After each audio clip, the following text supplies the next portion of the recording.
What's good, kings and queens? I am your host, Reno Black. We are back with another reaction video.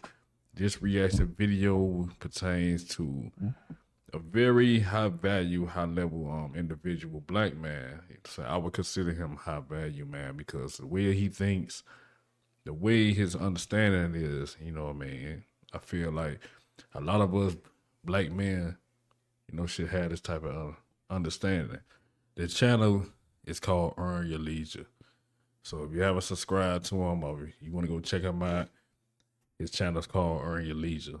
But he's on the Breakfast Club right now being interviewed. I haven't watched the video for the most part. Everything I react to, I don't watch it. I'm saying I don't watch a video before I react to him because I would like the reaction to be, I want the reaction to be genuine, so to speak. But without further ado, I like to just jump into the video. I don't like to do too much talking, but I got to explain what's going on before I cut it on. So without further ado, Earn Your Leisure, 19 Keys, that's his name. Morning, everybody. It's DJ NV, Jess Hilarious, Charlamagne the God. We are the Breakfast Club. Lauren LaRosa filling in for Jess, and we got a special guest in the building. Yes, indeed. We got 19 Keys. Welcome. Man, blessing to be here again. Peace, King. He's the host of the High Level Conversations podcast. Every time I'm in the barbershop, High Level Conversations is on. That's I'm good. not even joking. Like, literally, this was my guy Ty in Jersey. Literally every single time. Like, I gotta pull up on him. Oh, right there in T-Neck. Yeah. Absolutely. But for those who don't know, who is 19 Keys? You've been here before. You was up here with Earn Your Leisure, but who is 19 Keys? I'm a thought leader in the futures, man. I'm from Oakland, California. I grew up in a time where I seen black men with money, success, and power, right? And they were all militant, right? So growing up in Oakland, California, in a real like direct black Muslim economic environment, it allowed me to see the world differently. You feel me? But then also I grew up partly in St. Louis as well. So we was in between like the streets and a Muslim environment. So I was able to see both sides of it. You feel me? I grew up in a corporate world, working jobs, things of that nature, but I fired them because I felt hypocritical speaking to people about economic empowerment and liberation and then working for the white man. You feel me? But I grew up at a time my parents... Well, as you can see already, you know what I'm saying, his attire, his whole attire and shit like that, the shit that he got on, you know what I'm saying, he's somewhere, it's giving Black Panthers. Feel what I'm saying? But that's the type of shit he own. You know what I'm saying? He's very militant. You know what I mean? He's very militant. And he has a militant mind. That's how he was raised. His father was the same way. But it's a very he a very knowledgeable brother, I would say. He's very knowledgeable, man. One of the brothers that really like just like he's he tries, he feeds on, I'm saying, knowledge. Just knowledge in general. Knowledge itself. Always learning. And I like to watch him, man, because he always dropping jewels. That's why I know before I even was put this on, before I started reacting to it, I don't have to look at, the interviews with him. Because I already know what he be on. But he's always learning and shit, he teaching. So each one teach one. Told me I was a guy, that I could do anything. So they installed this belief and this pride, right, within self that I see was missing in the world, right? Growing up in St. Louis, people that I grew up with, I understood that their environment, their paradigm, their consciousness, completely different than the one that I had. The perspective that I had, they could never get because they didn't grow up like I did. Even my younger brothers don't have the exact same upbringing that I had. They didn't go to all the FOI classes or some of the missions with me and my father, so they don't get that same directness of attachment to seeing the world in the capacity that I do. Like I just live, I feel like since I was younger, I've been having high level conversations, right? I was speaking on stages since I was like 5 years old. I've seen those videos. Yeah. So it always felt like a calling, but when I was younger, I never thought I was gonna be a great speaker. I thought that was my older.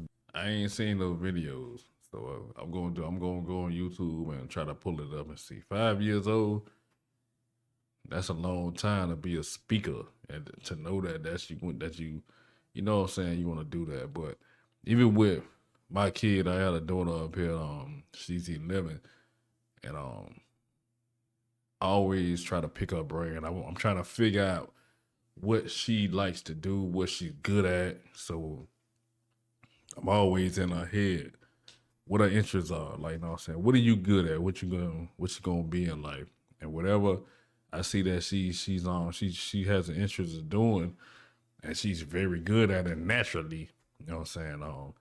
She could potentially, you know what I'm saying, be a help or service to the rest of the world. People that like to do whatever she's doing and get paid for it. So at the same time, it starts. What I'm trying to say, it starts when your kid is that young.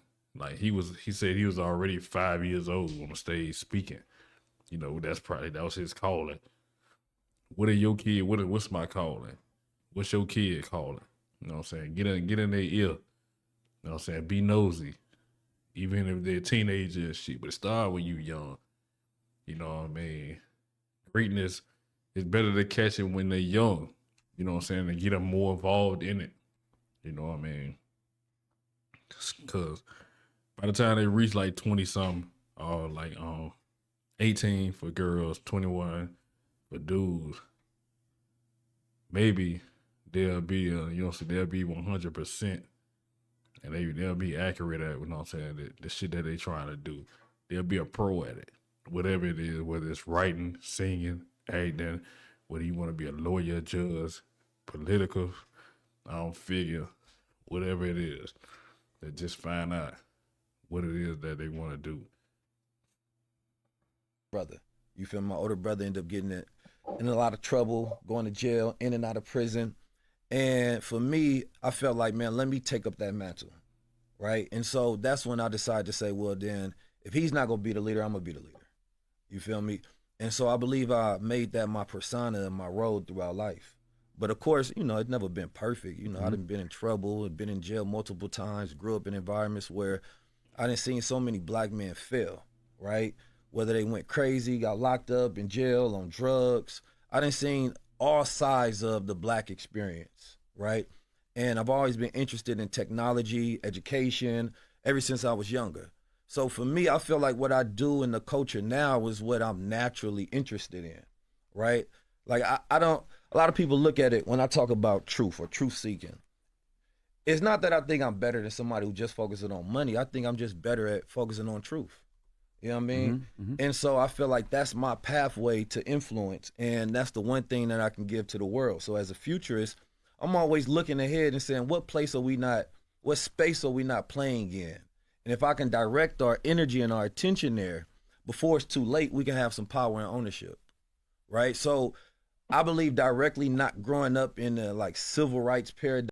But you know, you know what I'm saying, it's not always, everybody can't go.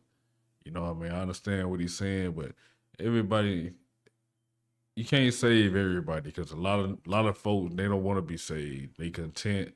They feel like they're good in the space they're at. Even when they crashing out, you know what I'm saying, they keep on making a mistake. We keep on, you know what I'm saying, us blacks knocking each other off, pulling each other down.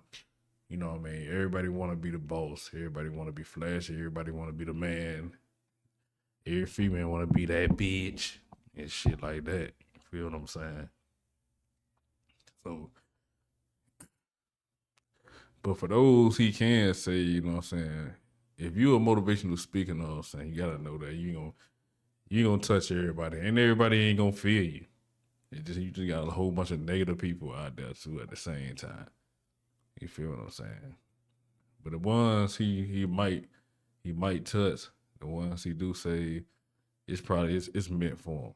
You know what I'm saying? Lord gave everybody free will. You know what I'm saying? You gonna do right or do wrong. You made a choice. Time of activism allowed me to see it different, that it was about economic empowerment, militant leadership that was going to free us. So your father and mother were in the nation? Yeah, so my mother was mostly in the nation. My father was in another black Muslim group at the time in Oakland. It was called Your Black Muslim Bakery. It was started by the Honorable Elijah Muhammad. See, this is what I'm saying at the same time. I'm glad he said that, because a lot of shit that we don't know, we have to be taught. But with him, like even if Beyonce or like you know what I'm saying somebody in their family, whether it's gonna be their mother, auntie, somebody gonna have it already in them, so the genetics is gonna be there. Like he was already rounded, you know what I'm saying? So just like he said, Tupac was one of them, real militant, you know what I'm saying? Tupac father, you know what I'm saying? His mother, both of them were members of the Black Panthers, so that's all he seen. That's all they talked about. That's all they breathed, shit, slept, you know what I'm saying? Black power. So naturally, when they had a kid, the shit is already in them. All they got to do is just teach them the ins and outs. And shit, he took off. So it's easy for him to be the type of way he is. But for those who not, it's kind of harder for them, and they have to want to learn this type of shit to be a better person. You know what I'm saying? That's like in Menace II Society, the movie Menace II Society, the scene where Sharif father was talking to Kane in the classroom about Sharif becoming a better man. He said, you know, I think Sharif father was a Christian. He believed in Jesus Christ, I think, you know what I'm saying? But what he said was, he's saying if Allah can make my son out of the better man that he was, you know what I'm saying? He was a game maker before he found a nation. But if Allah can make him out of a better man than Jesus can, then I'm all for it. I just need my son to change. Feel what I'm saying? So I'm just saying, man. Muhammad by a man named Dr. Bay. Now, my father was a captain at this organization. He had like an army of like 500 men. You know, he was a ride around the motorcade. They had like the first vegan bakeries. And just, at that time, it was funny because it was mostly white people that would go there. This was before you had like the renaissance of health that's going on today. Mm-hmm. So for me, that was But like one of my first jobs. Was this before How to Eat to Live? No. Okay, no way, right? Yeah. Because Elijah Muhammad was the one that stamped it. You know, I always say, like, when you think about history, who is the greatest, like, economic liberator that we've had that showed us, like, an economic Honorable network? Elijah Muhammad. But most people don't think of him like that because we think of it just in religious context and terms.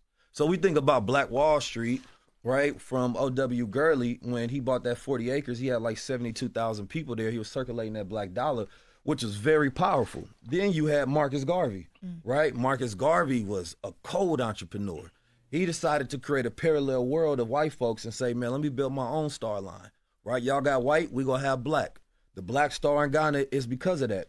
That was a different type of Pan-Africanism that they had back in that time than we have today. Then you have Madam C.J. Walkers. You had, of course, the Honorable Elijah Muhammad, who had the last economic empire in America. But we're not even taught about that in school in a way to say, let's resurrect that blueprint because that was the last most effective one that worked. You Yeah, I think that they took Black history. They ain't never had Black history. What am I talking about? They had history in school, but they never had I think they never had Black history.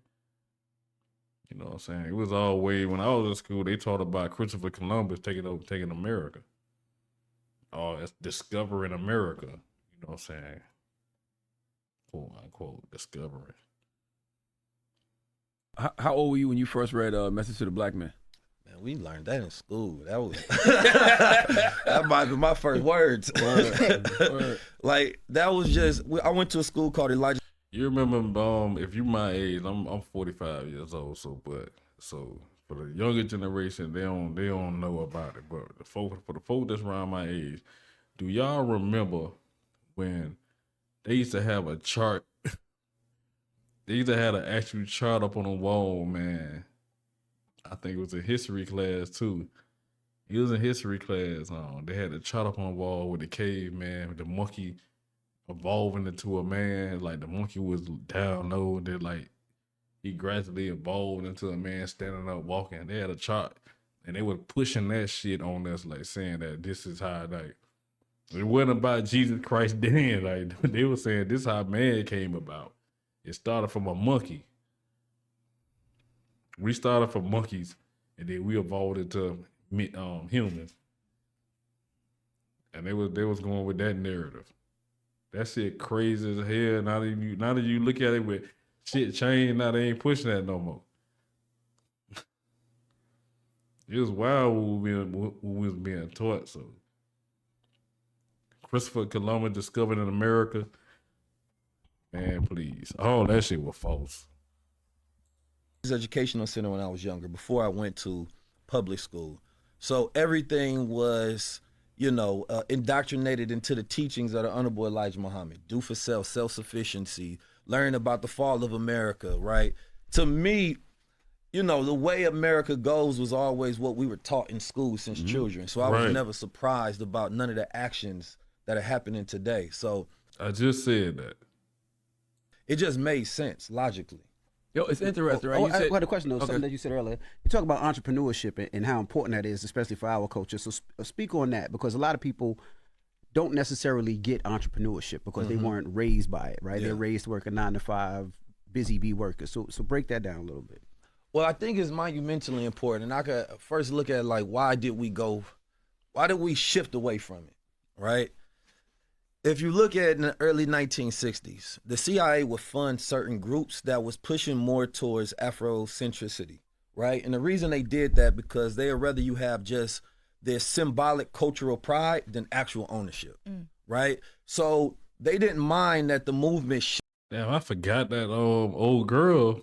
I forgot her name, but the co-host that fill in for Just Hilarious out there. I forgot she was even on the show because she hasn't said anything. But I just heard her in the background saying, I guess she letting the men talk. Ask questions or something to the mama. shifted towards integration and assimilation of acculturation practices, because they would rather you focus on that than direct militant political action through economic ownership and entrepreneurism. But you know what? Now when I think about it, like, you know what I'm saying, old girl, she like Just Hilarious and shit like at the same time. Really, all they do is just spill tea about like messy shit. You know what I'm saying? Bring up topic what's going on in the black culture with music and shit like that or whatever. Woo woo woo. So I guess when they hit no topics like this, she really don't know what the fuck to say. Like, you know what I'm saying? Because they ain't on that. Then she younger. I think she probably like 30. I want to say. I think her and Jessica Lyra is the same age. They're like 31. The same age. So I don't know, man. That's probably why she ain't saying shit. And I say, hey, she probably don't know what the fuck to say. And then y'all talk about some shit that's way beyond her. Now when y'all talk about, you know what I'm saying, Chris Brown cheating and beating on Rihanna or some shit like that, oh here I go. I bring the mess. Just with the miss. So that Elijah Muhammad movement, when they seen a man at the time that had a $50 million revenue, which in today's adjusted time would be $500 million, they was like, no, that's much harder for us to control and deal with. We would rather, and we found this out later on, that these was groups that they was funding. But the reason they did it, because again, they looked at it like, let's create these conversations between blacks and Ghanas and in Ghana rather, and academia and things of that nature, to get them to think a certain way. That culture is the only way, but culture in the form of music and arts and entertainment, and let's just put on the kufis and the kente cloths and let's just feel good about it. Versus, let's just own our own world parallel to theirs and be sovereign about it, right? If you look in history and you go look at the Seminole Wars, it lasted for like 41 years, on and off. When you take a look at slavery, it wasn't just slaves, it was warriors. You know what I mean? It was like a real war going on for blacks and Seminoles to stay free in Florida. But we don't think about history in that manner. We think about it, man, we were just in chains waiting to be free. No, we was fighting the whole entire time and never stopped fighting. But that pictures you from a place of pride. So I know that the Haitians, goddamn it, they fought. They didn't let nobody goddamn come over there and just put them in chains like that. They fought like a motherfucker. I know the Haitians did. You know what I'm saying? I don't know about black Americans. So that war ended 4 years before the Civil War. And partially of that Civil War, they was realizing, man, we spending so much money trying to re-enslave black people, right? We actually messing up the country, right? Like, white supremacy wasn't profitable at the time. So that was partially the reason they had to go to war, because they like, man, we got to figure this thing out. We spent billions of dollars to go try to re-enslave them, and they still fighting us. It was too costly, right? Even in today's time, it became too costly, which is why they started doing the Southern strategy and things of that nature with the Republicans. So getting that to entrepreneurship during the 1920s, we felt like, man, we could just we had a belief that was different at that time. It wasn't, we about to fight for civil rights. It wasn't, how do we integrate? It was just, man, we can build our own cities. We can build our own states. We can build our own banks. We can buy our own land. And everybody believed it. And in this destruction of Black Wall Street, it was the belief that they destroyed, right? It put this fear on this idea that, wait a minute, if we build it, they will destroy it. But then history, I feel like, was narrated the wrong way, because history makes it seem like we stopped building after that. When in fact, there was like 50 plus towns that came after that. Wilmington, North Carolina. 100%. What is it? In Chicago, it was, I think, Bronzeville. Yeah. Yep. And they had a fear of Black progress, right? Left to our own vices, we just build and create and create and create. And that was the... That boy Charlamagne be on it. Charlamagne, he can get messy too, man. But Charlamagne ain't no dumbass motherfucker, man. mind we were supposed to keep. And when you look at the Madam C.J. Walkers, the Booker T. Washingtons, and things of that nature, these were pioneering individuals who had entrepreneurial mindsets that would create products, learn how to market and brand and sell at a time that was monumentally hard. So I want us to first understand we've always been entrepreneurs, right? Going back early, we've always been industrious throughout this whole entire time in America. There's never been a time that we haven't been. It just haven't been told like that. So when I think about history, I never thought about history from a point of slavery. I think about it from a point of victory. Like, we've always been fighting. 4 years after the Seminole Wars, the Civil War comes. And why you think them brothers were so good at war, right? The first blood that was shed in this country was Black blood for this country, right? And you take somebody like John Horse, who fought in that war. He fought in multiple wars for his freedom. When I think about a story like that, that's a story of resilience. Mm-hmm. You know what I mean? Like, to fight in war at that time was hard, especially to survive. Not only that, we learned about Harriet Tubman, but with John Horse, he took over 200 people over 800 miles to Mexico for freedom. Now, as entrepreneurs, what are we doing? It's an act of rebellion. It's a act of resilience, right? We saying that I want to be a consumer. I want to produce what I consume, right? That's the direct mindset that they want to eliminate, right? Because if we have that sort of thought process, then you take your child and you start building generational wealth by teaching them skill sets, by saying, look, Pops built up this coffee company, right? This is what our last name represents, this industry. Now, this is what you get to command and take. You know what he said? He said, teaching our child, you know what I'm saying, how to build wealth and everything, you know what I'm saying, our children. But you know what I mean? Sometimes I get frustrated with my little girl, man, because she's stuck on roadblocks. And I always drop jewels on this little girl. No matter if she like it or not, whether she want to hear it or not, I sit her little ass down. I beat her ears up for like 30 minutes. Put on documentary, put on shit on YouTube, you know what I'm saying? Watch this right here. Look at that right there. You see what they said? Because I be wanting her to get it. Now, she might not get everything. Everything ain't going to register to her. You know what I'm saying? But she gonna get some of it. She gonna get some of it. She gonna take some in and she ain't gonna never forget it. But she just gotta keep on talking to them, keep on beating that shit in their head. Teach them some shit that you wasn't taught. Teach them another way. You know what I'm saying? Other than selling dope, slapping, you know what I'm saying, going off, snapping, teach them about, you know what I'm saying? It's a different way, man. You know what I'm saying? That's it. Over and expand. Mm-hmm. Now you give purpose and vision and guidance to the next generation. So for me, when I fired my job, I worked at Prada for a number of years. I like how you say that. Fired my job. Yep. Yeah. They couldn't afford me no more. I got too smart for them. So it really wasn't fair for me to continue to work for them. You feel me? What was you doing exactly? Sales. Okay. So, you know, I'm in there speaking Mandarin. You feel me? I learned how to sell very well, where I was studying every psychological book that I possibly could on it. And, you know, a command of language and communication has always been my forte, and I realized I was extremely good at it. But what I also realized, I was there to steal the knowledge. And then Yeah, that's what I'm saying. Like, so for those who got down, see, we don't want to put the works in. That's what I'm saying. In order to learn some better shit, to learn something, to master something, bro, you gotta know that you gotta put the work in, man. You gotta read. A lot of time you gonna have to read. You gonna have to read them books, man.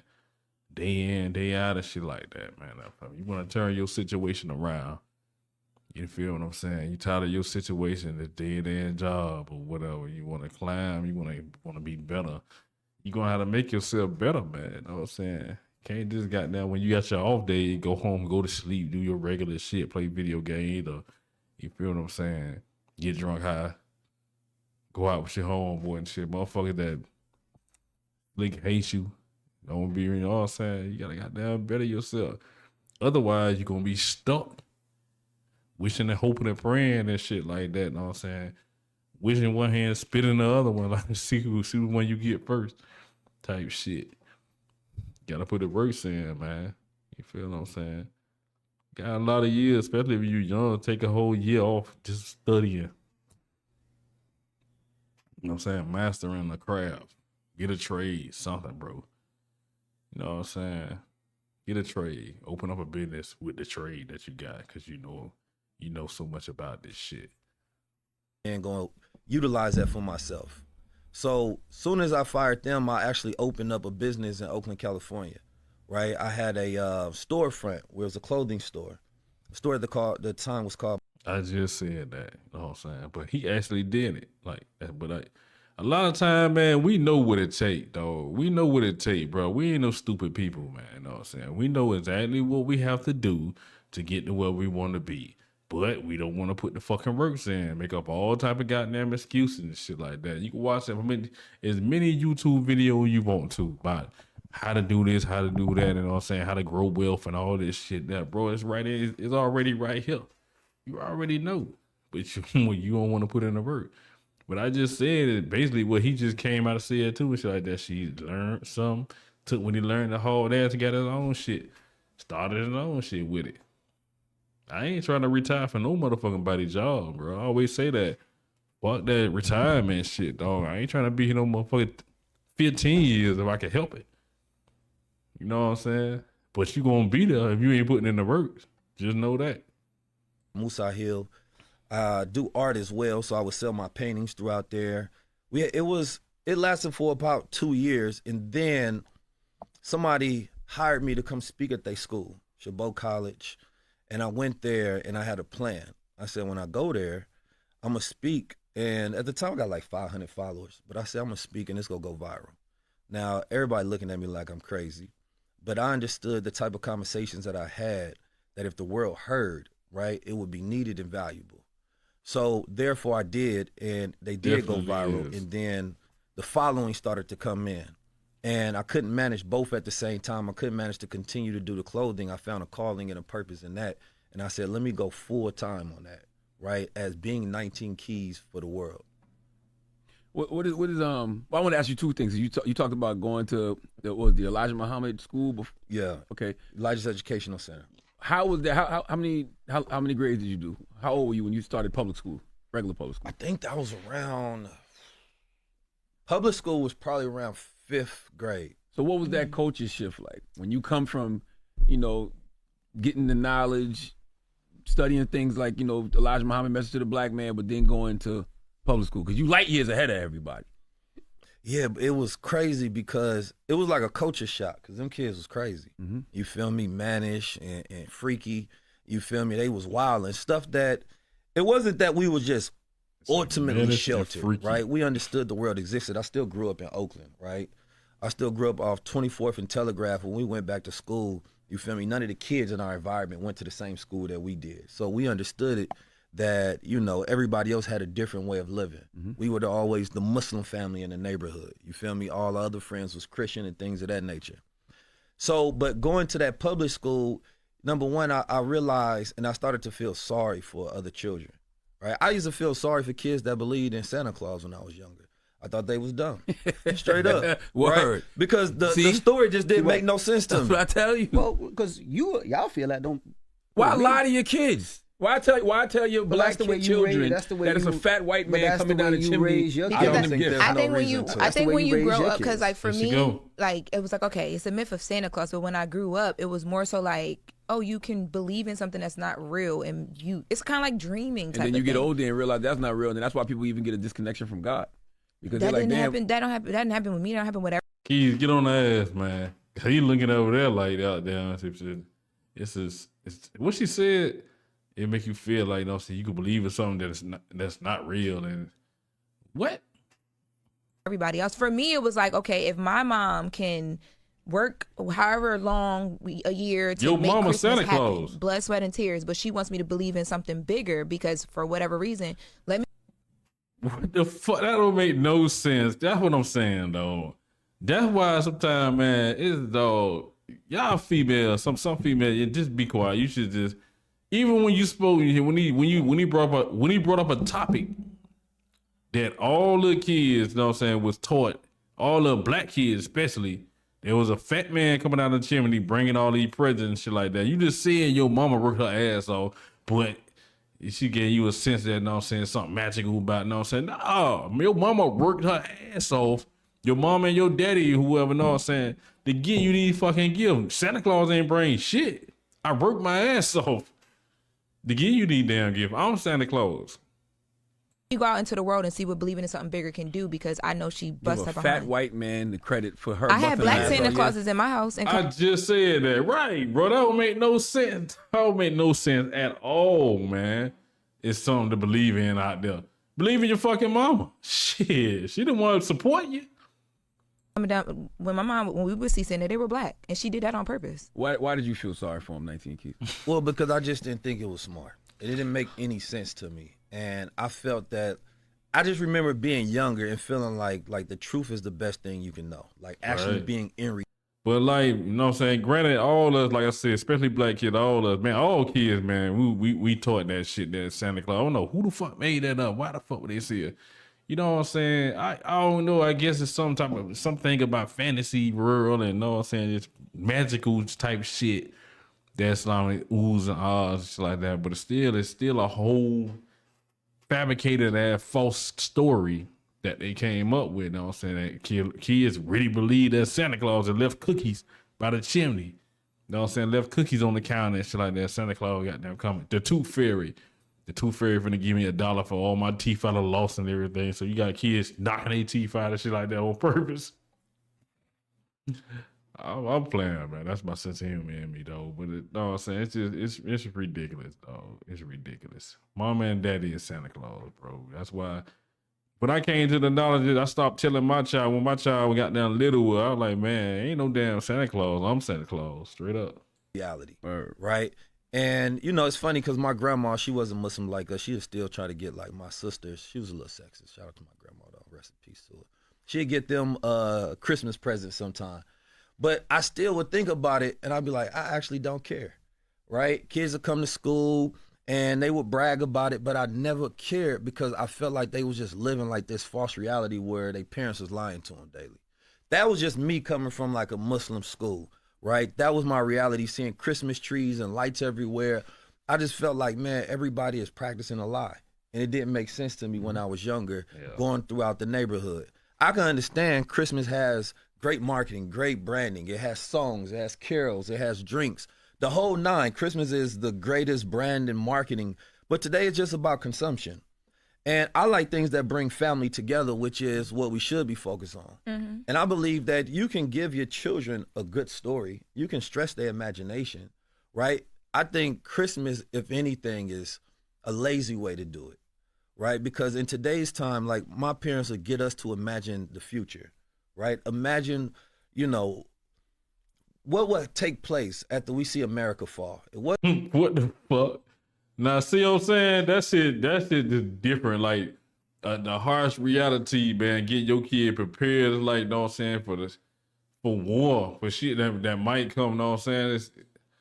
I don't know, bro. Like, look what he's saying, though. Like, man, come on. wasn't like a gloom and doom. America's go fall and we go fall with it. No, it represented a time that this was the end of their world and this was the beginning of ours. So what position and role would you play? Anytime my mother would see me complain about something, she'd say, well, then be the solution. She'd never let me just continue the thought out loud and complain about whatever I seen, no matter where it was and who I was talking about. She would always cut me off with this long intellectual thought that I had and was like, okay, we'll be the solution. Just today, man, we got a lot of young mothers out here, man. They getting younger and younger. 30 years old, 35 years old, 40. You already a grandmama. Like, bro, come on, man. God damn. Females in the club with their children and shit like that. No, like, instead of just, you know what I'm saying, stealing shit, you know what I'm saying, be the mother. It's okay to be cool with them, but you can't be your kid's friend and everything. And it's hard not to be their goddamn friend when you younger than a motherfucker too. Shit, you damn near, you just hitting 30 or some shit like that. You still out there all 25 years old, twerking and all type of shit around your damn kid. And then at some point in time, it finally clicked like, all right, let me go in the world and be the solution. Like, even if we go talk about Christmas, then the goal would be to create a new holiday, something that can become a more dominant paradigm, because you can't beat one that has all of this power and these billions of dollars spent on it. The powerful thing that I think what it does is it makes a child want to go against society and want to go against a simulation. And I think that makes a much more powerful mind than one that is practicing what the population practices, right? It makes you think differently. And in today's time, that's key, because that child is more creative, they're more resilient, they're more innovative, right? They think for themselves. And when they see the crowd going a certain direction, they want to go the other direction. They're not easily swayed. So I think it's powerful to teach your child the truth and then let them decide what they want to do with that truth. That shit powerful as hell. Now that shit powerful. Hard is it to do that in the era of social media, where it feels like, you know, everybody is just wanting to be a part of the algorithm. I always say that there's more surfers than there are waves. I encourage people to be waves, not surfers. But the algorithm is the government now, right? That's the power that we have today. You know, those who control the networks are those who rule the world. They don't wear crowns anymore. You feel me? Their power is through AI. Their power is through digital. Their power is through finance. Their power is through these networks that we use every single day. And we give them consent every time we utilize them. We are in a time where we have a wealth of information, but a poverty of attention. And so much information makes it hard for us to focus. And without focus, you can't produce your will into reality, right? If you constantly consuming things every single day, there's a new disaster happening, right? But it also says, well, we know what you're going to be thinking about every day. Whatever we put out on the airwaves, whatever we put out on media, we're going to keep you so busy, you will never think about creating your own world. And what are we going to do with your time? We're going to give you things on our calendar for to think about. There's an airplane crash. There's a new thing with Donald Trump going on today. Elon Musk is doing the new, you know what I mean, Nazi salute. There's all. So you saying that they deliberately crashing planes and shit like that to keep you distracted from other shit? Is that what you telling me? Always something to think about that they're doing to keep your mind busy. So number one, playing the algorithm games, it makes us these little capitalists that start to mimic the elites, right? But we never have as much power as the elites because they control the algorithm itself. If you look at somebody like Elon Musk, he got the Department of Government Efficiency. If you look at that, there's a parallel in history. In 697, Here's right here. It seemed like this is where he started getting deep at. This way, it seemed like this he going into depth. Like, you know, so when we start talking about the government and all that shit, because like you just said, they're the ones that's holding all the power. Like they got all Social Security. We ain't nothing but numbers walking around. Without our names, we have a Social Security number. Everybody had their own individual number. That's what you are. In Venetia, there was a Doge, right? And the Doge is somebody who was elected by the elites to rule, that they can put in position that didn't have to go through the bureaucracy, right? That could control things. And it's the exact same thing that he's doing now. He's doing mimetic leadership where if everybody's super all of their attention is being stolen. A meme is the easy way to connect people, right? It's like during the times where white people literacy rates were so low that they would utilize propaganda cartoons to get them to hate black people because they couldn't read the newspapers. It's the same thing with memes today. They go at the low-hanging fruit.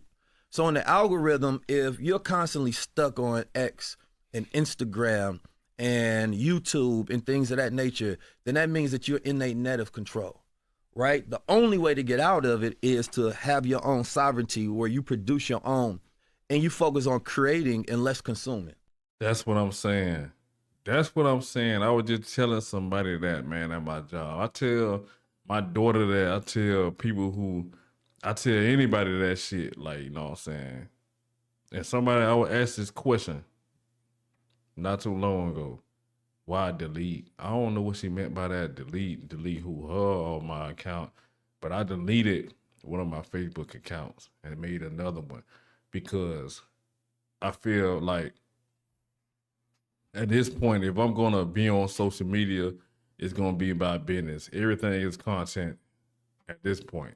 Everything content. If I'm not making no money on social media, I'm tired of being. I ain't trying to get on here and just like browse and just look and just like this video look intriguing. Let me just look at them and laugh and kiki at people fighting or whatever it is. Nah, I'm trying to create. I'm trying to be the content creator. You know what I mean? They running content creators are making more than rappers these days.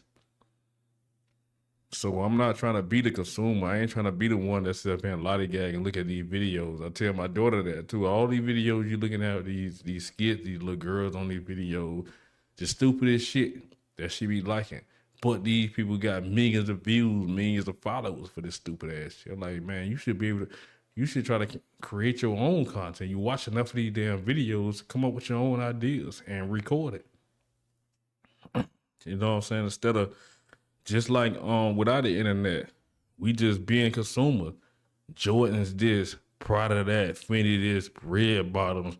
I want a Benz. I want, you know what I'm saying? All this shit, you just eating your money up. But you gotta have like, come on, man. I'm tired of being a consumer, man. I want, you know what I'm saying, buy my shit. You feel what I'm saying? I don't like, you know what I'm saying? I'm not even gonna follow a lot of motherfuckers because shit. If you look on a lot of these people, like these big figure pages, they not even follow, they don't want to follow your ass. But you following them, millions of followers. They follow a certain few, and that's it. They ain't worry about your ass. You just a consumer. So I really don't follow them. You feel what I'm saying? But I'd rather be the one that if y'all gonna look at it any goddamn way, I might well be the content creator. But I want to have a purpose, like at the same time, man. You know what I'm saying? I want to be able to tell a story with, you know what I'm saying, how with my content, or even if I'm reacting to a video, I'll put out video like this. Maybe y'all haven't seen it, or maybe y'all might follow my page, and then when you look at my page, you might come across a video like this, and it might help you out. You know what I'm saying? I don't know. But yeah, man, I ain't trying to goddamn just be out here just spending all my money up in the world and like, you know what I'm saying, what they want you to do. Hell no, it's time to goddamn, y'all had to give back to me. Spend with me. Shit. But as long as we're consuming, there's nothing we can do against white supremacy. Well, I think the biggest thing, especially when you talk about social media, is, I don't know percentage-wise, but a majority. He just brought up Christmas before that, like Santa Claus and all that shit. All the holiday, when you look up, if it's not a holiday, it's somebody's birthday. If you got a female, then you got Valentine's Day. Then her birthday might be coming after that. She gonna expect gifts for both of them and all.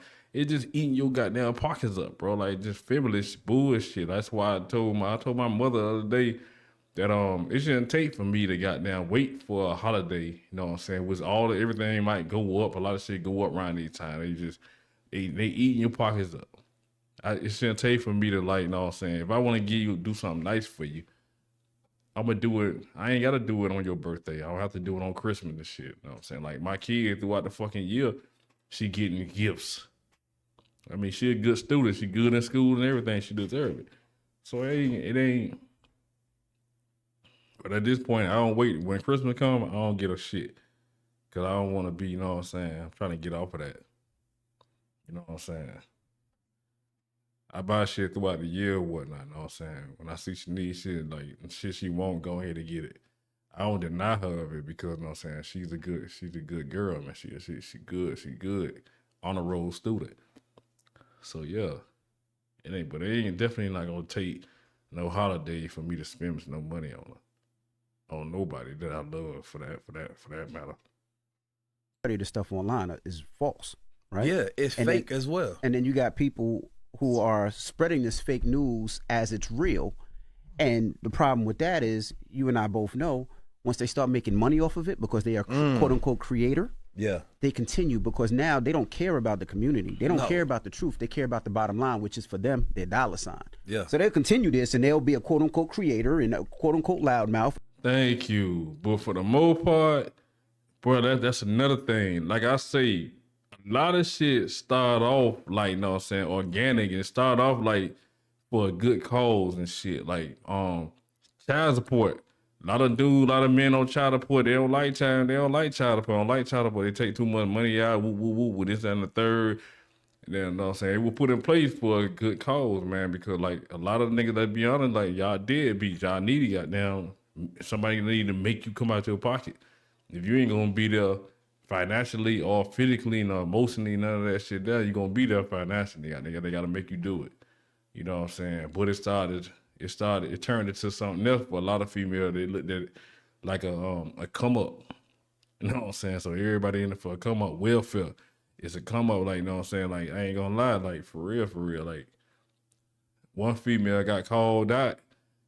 They need to go inside the welfare office with Gucci bags and shit, Fendi this product, how they everything good. They doing half and they got down, you know what I'm saying, from their house making buku money and shit like that. Fuck that, man, because now shit, if I get a job or whatnot, a decent paying job, they gonna take this shit away from me. So I'm finna win with the food stamps and all that shit though. I don't blame them. I'm just saying, like what DJ Envy just said, a lot of content creators, like it's for example, they got a content creator on here called, his name is, he the Tyrant Terminator. I think I reacted to like a couple of his videos. Look down on my page, I'm reacting to his video. Where he go around auditing. All right, there's another one called Auditing in America. They go around and they record and they go to the mail offices and they record.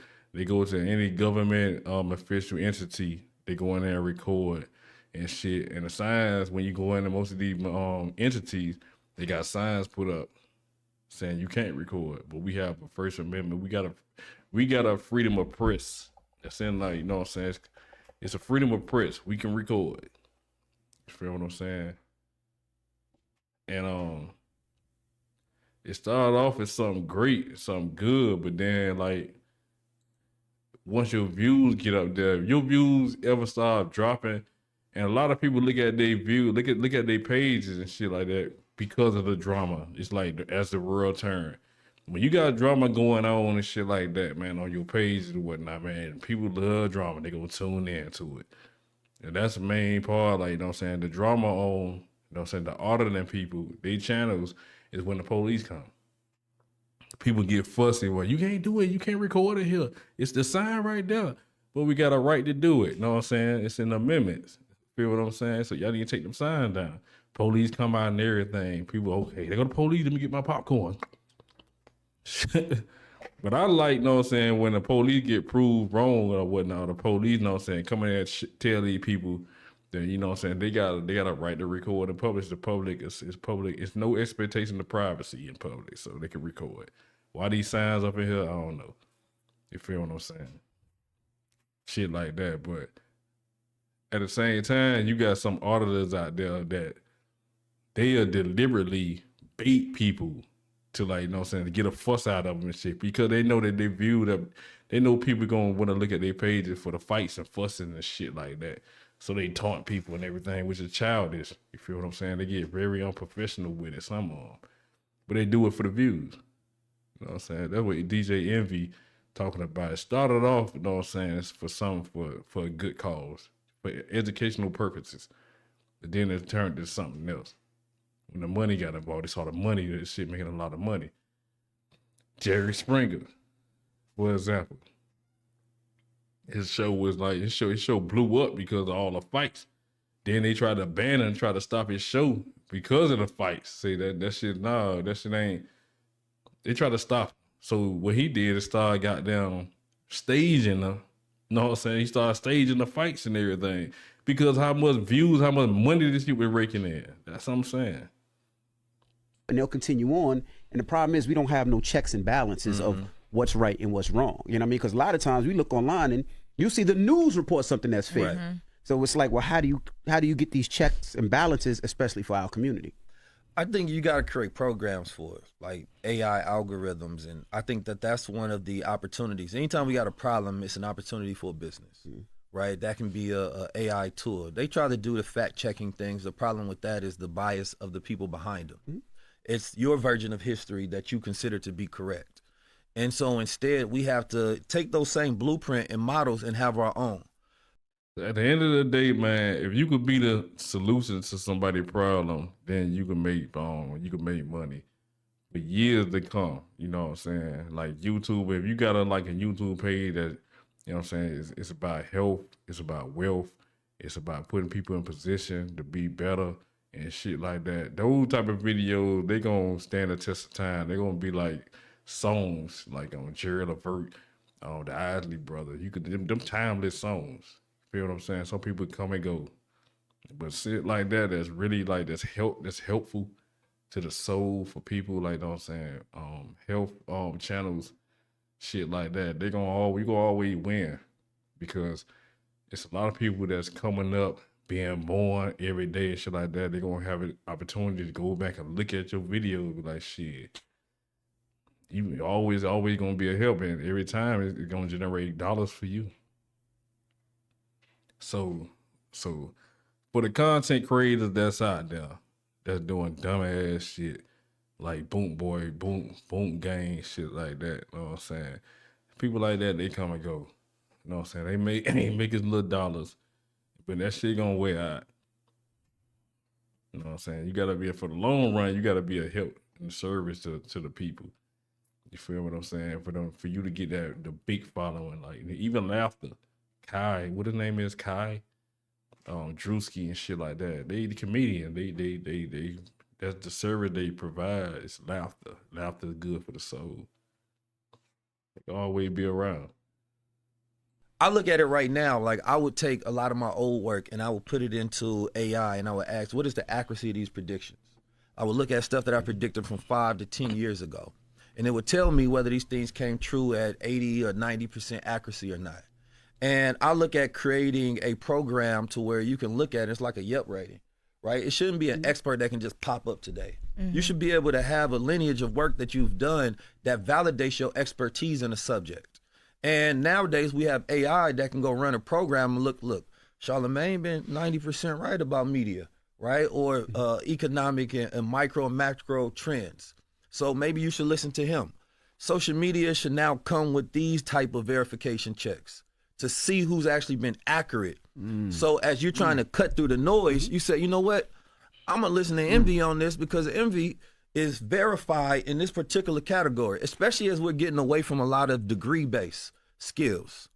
So I think that for me, those who are developers and AI engineers and those who have social media platforms should be thinking about creating systems like that to where you can verify people's influence over time. What if somebody's new though in influence? Like, how do you verify? Like, you know what I mean? Because I think, so for instance, like if you're working at just in news, if you're working at an outlet, sometimes you might not get a byline, but then you go over to another platform and people get to know who you are.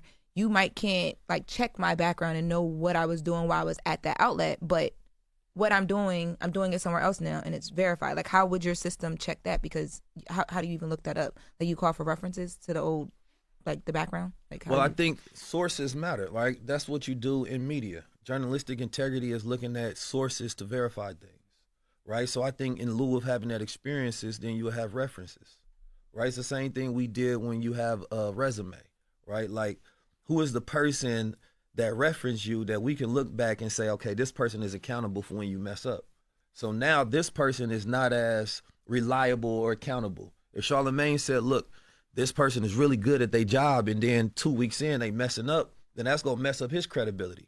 You feel me? I think we need to have that in this age of AI because everything is artificial, right? And people can create whatever they want to. And the age of AI is artificial intimacy, artificial intelligence, artificial information, artificial and simple. Hey, touching on that, like that's why I got down before you refer somebody to your job. Like you know those ones and shit, man. You know what I'm saying? They want like, man, they hiring, let me come out there and whatnot. You know what I'm saying? Shit, that's your face card because like they really got down, even if they don't need that motherfucker. They might, just because you out there and you a good worker, they might go on your judgment. They gonna go on your judgment. But if you say he good, we gonna let him in. We gonna find a place for him and shit like that. That's your cousin, that's your brother, some shit like that. But if he fuck up, that's on you too. It's on you. Cause you the one goddamn vouch and put your, you know what I'm saying, put a stamp of approval on this motherfucker. That's why you can't goddamn you can't put everybody in position. Not at your job and shit like that. You can't recommend everybody. Discrimination, artificial ingredients. We are living in their world, a fake world, a world that they get to control and build around us, a matrix, right? We're not living in reality anymore. So we need things that can check to say, okay, what is real? Because you can't trust your own eyes, ears, and senses. And in some ways, you should, because they can tell you what something means even though you've seen it with your own eyes. They can control the narratives to say, maybe it's this, or maybe it's that, or maybe it's this. Now you don't know what to believe. So for me, I decide what's real for myself, and then I verify what's real. And most people don't know how to research, right? Because you could be living in an echo chamber to where you went and got sources of something, but those same sources are verified on each other. And this is the problem with today is there's no journalistic integrity, but everybody is a media platform, right? Like I had directed, because now we do news on the High Level Conversation page a lot, but now I tell him, make sure we're getting sources for everything, right? There was somebody that hit us up and said the story that we ran on them wasn't 100% true, so we went back and we corrected it. And I believe that that's the best way to do it. It's okay to be wrong, right? But correct yourself. Yeah, Especially nowadays, because you can get sued. No, Yeah. he's right. It's okay to be wrong, but the problem with being wrong sometimes, which I hate, what you said about the person could have went viral a million no, one right, times. Oh, yeah. But That's then what when I'm you go saying. back and say, hey, we made a mistake, Nobody ever sees the Nobody correction. picks it Yeah. up. Yeah. And then now you got all type of they done ran with it. They making all type of mean. They switching and rebasing this motherfucker like a motherfucker million times. Hard to correct that shit. that's the problem. But that time, that already hurt their career, already hurt what they were doing because of false information. And go ahead. Now, I was just gonna say, people need to filter what's sensationalism, what's gossip, what's hit pieces. There's different type of media, and we're not regarding. I even think that there should be a sentiment analysis on that, right? This sounds more like gossip. There's no facts in here. There's no references. There's no sources. So therefore, you can't take this as fact. I think social media should have them type of claims on it versus to say this is false information. Just say this is gossip. Y'all right, but nobody cares about the truth when the lie is more entertaining. Exactly. 100%. And some of it got to be entertainment too. Not got to be, but that's what people want. That's what I'm saying. Like, that's what I'm saying. And that's why motherfucker clean to drama. It started way back in the 80s with goddamn Guide the Light.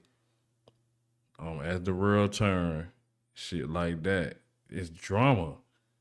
People love drama, man. People love a good fighter, fights and shit. That's what them type of shits be going up. But they really want to learn shit, man. You know what I'm saying? They know that they need to, but that shit crazy, man. That captures people's attention to remember things, and even negative things, right? The reason we focus on negative things is because it's based on our survival, right? If something, we evolved to see negative things and focus more on it because we evolved to survive in case things are threats. So we give them more attention than they should. We get one negative comment out of 1,000, and then all of our brain processes focuses in on that to make sure that that's not a threat, but then we remember that more and we magnify it. So the problem is usually never as big as it really is in reality. It's our perception of it, right? Because there's always something positive going on, but we don't pay attention to it as much. So we live in a world of low-level information, low-level entertainment, low-level. The news the same goddamn way. It's probably a lot of shit. Granted, it's a lot of shit, fucked up shit going on in the world. But the news like to hit on shit like that, man. You know what I'm saying? If you a Spider-Man fan, the man who owned the goddamn the newspaper company, that white dude, used to always be telling Peter, it's not gonna he trying to change it up. We don't want good. Spider-Man not good. Make him a villain. She trying to get what's selling. People like drama. Level conversations, right? And most people don't have a reasoning ability, critical thinking skills to analyze data, or even have the time to do it. I think when you think about having time to process information is the key. I spend a lot of time reflecting on things before I speak, which is why I don't want to just sound like, oh, I seen something on Twitter, so now I'm going to reverberate whatever that was. No, I want to say, okay, what do you actually think about it? Mm-hmm. And most people don't realize they're not actually thinking, right? They're reacting. They don't know how to respond. They don't have an ability to respond, so they're not responsible, right? When things happen in the media, we just react. Now there's videos, reaction, because you don't actually know what you think. You just know how to react. That's low level. High level is taking time to actually think about it, study it, go into a deep analysis, understand the root of it. So now you have the ability to see it from a different perspective and analyze things. That's what we have to be, but this is what I know, is that the average and the majority of people will never get there. Most people will stay stuck in this matrix. This is why they need leaders. Even though it shouldn't be this point to where you're looking for a savior. I say save yourself. If there was a man, a grown man, who was drowning in a pool and everybody was just staring at him, why you think that is? Because they're trying to figure out why you can't swim. Or they can't swim. Or it's not even that deep. It's really shallow water, and all you got to do is stand up, but he panicking.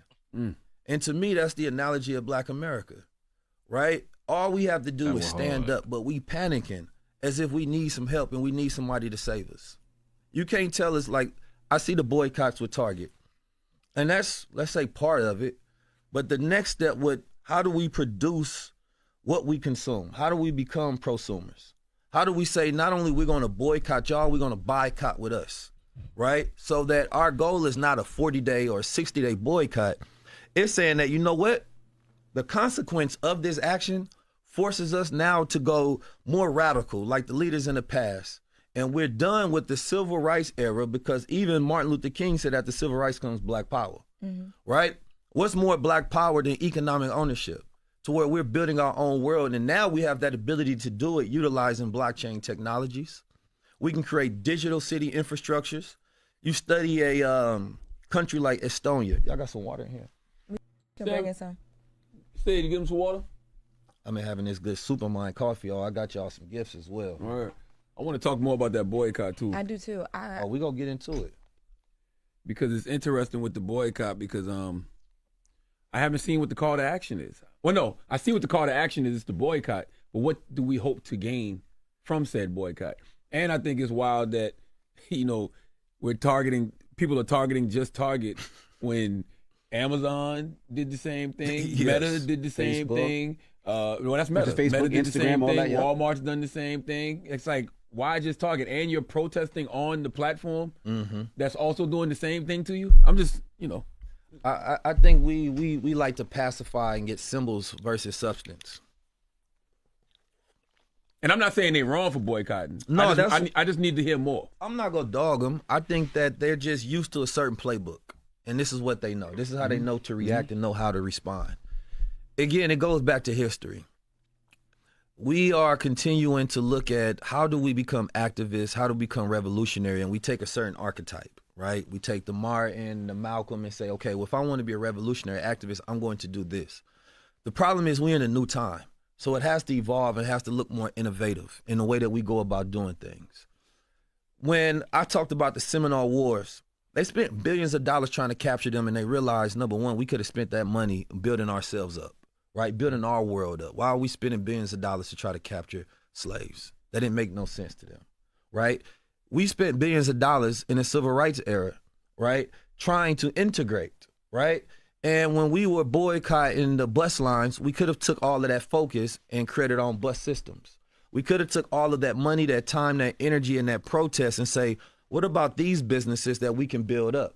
Instead, we were looking to be accepted, right? And we weren't going for real power. We was going for symbolic power, power of gesture. So the real power would be saying, you know what? We're not, our focus becomes this round table. And this is where I put the onus on black leadership. Because we say we ain't got black leadership, we actually do, right? But they just don't position themselves as such. You got the Divine Nine, right? That is a powerful organization and network all throughout America. We seen that power when Kamala Harris was able to raise $1 billion, right? We bragged about the power, matter of fact, that we can get on a call of 10,000 of us instantly overnight and raise millions of dollars. Our problem has always been shifting power in the wrong direction. Instead of empowering ourselves, we're asking somebody else to give us power. And that's not true. So we're focused on being influential instead of being forceful, right? Force don't ask, they get it done.